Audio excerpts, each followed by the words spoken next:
our challenges is to be able to pick equipment that will work in a cover crop situation like we're talking about.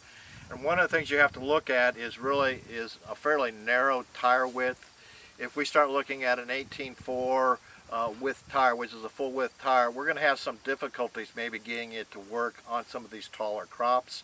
So we need to look at maybe a 16.9 width of a tire, which works better. We can get down through that crop with no problem.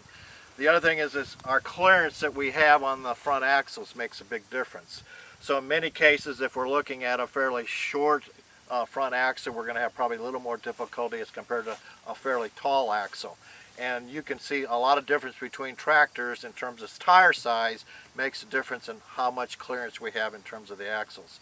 I don't have an issue with trying to go through a bean field and even a cornfield and maybe pushing some of the plants over during some parts of the day. That's not going to be a problem whatsoever.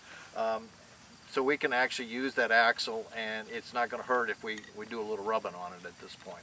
So one of the things we have to look at is, particularly when we start looking at maybe some of the high clearance units, they're designed with a lot more narrow type of a row spacing, wheel spacing.